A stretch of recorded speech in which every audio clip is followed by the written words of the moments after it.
Hello, I'm Mercedes Stephenson, and this is the West Block: politics, perspectives, and players. The only thing we do to make them totally crazy is we say 12 more years because you trust them. Right? Then they say, see, he is a fascist. Oh, they've covered me. They've covered me every way. They've said, he is so stupid. Then they say, he's not really smart. Then they say, he's trying to take over the entire country. That was President Donald Trump at a campaign rally last week. The presidential election is now just over 1 week away. Ahead of that, we wanted to get some insight into Donald Trump's mind, what might happen, and how this could all affect America's relationship with Canada. So I sat down with somebody who used to have the president's ear in the Oval Office and on the national security file, former national security advisor, Ambassador John Bolton. Here is that interview. Ambassador Bolton, welcome to the program. Thank you for joining us this morning. Glad to be with you. Sir, you've stated that you don't believe President Trump will leave graciously from office if he loses the election. And there's a very real possibility of that happening.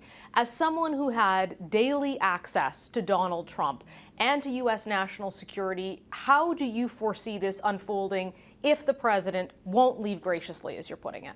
Well, I think a lot depends on how quickly the outcome becomes known, whether there are delays in counting because of mail-in ballots and early voting, long lines on election day, a lot of which we should be able to handle, but which could delay the result in several states. Trump has said he can't lose unless there's fraud. And that's a very troubling statement. I'm not as alarmist as some people. I don't assume he's going to hold on to his desk and refuse to leave. But I do think there could be turmoil if he thinks confusion and chaos can help him hang on, can help affect recounts and contests. I think there's every prospect he'll engage in it. You sat in a lot of briefings with the president in the Oval Office and all around the world. What does he think of Prime Minister Justin Trudeau? Well, I don't think they have the smoothest of relationships, but I think it goes up and goes down. I think Trump's main interest throughout his presidency in Canada was getting the NAFTA trade agreement revised. That was successfully done. Not everybody's terribly happy with the outcome, but at least the thrust of NAFTA continues. I think there are going to be a lot of issues dealing with NATO that Canada is going to play an important part in. It'll make a big difference whether Trump is president, given his attitude on NATO, which he's expressed to Prime Minister Trudeau, or whether Biden comes in. China has been a significant issue for Canada, in particular because we have two Canadians detained there, Michael Kovrig and Michael Spivor. A lot of concern about their future. How dedicated was the president really to trying to get them freed? He'd say that he was raising it with the Chinese president, but we never really had a sense here in Canada of how determined he was or how forceful he was in those negotiations. Well, I think the administration as a whole was very determined, because what the Chinese did, I think, was bare their fangs. They took the mask off. They took their coronavirus mask off. And when the U.S. sought extradition of the Huawei CFO, Meng Wanzhou, they responded by completely illegitimately seizing these two Canadians. They've recently threatened the United States by seizing Americans in China. This is the picture of an authoritarian government and how it deals with foreigners. So it's obviously extremely unfair and unpleasant for the two Canadians who are still in captivity in China. But I just urge everybody to consider whether we confront this kind of behavior now together, or we wait 20 years when China feels even stronger. If this is the way they behave when relations are supposed to be good, how will they behave later? It's a very, very revealing incident about the government in China. Do you think that the Canadian government should be taking a tougher line with China?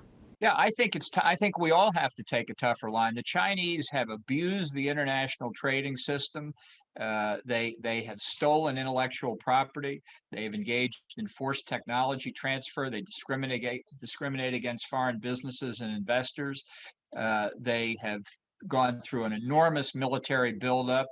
They're seeking hegemony in the East China Sea, the South China Sea. Within the past 6 weeks, they've initiated 2 armed attacks against Indian forces along the line of actual control in the Himalayas. They've built up their nuclear capabilities. This is a country with an agenda that they're pursuing.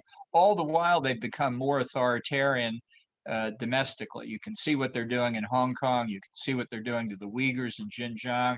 I think many are familiar with their social metrics index, where they rate their citizens as to how good a citizen they are.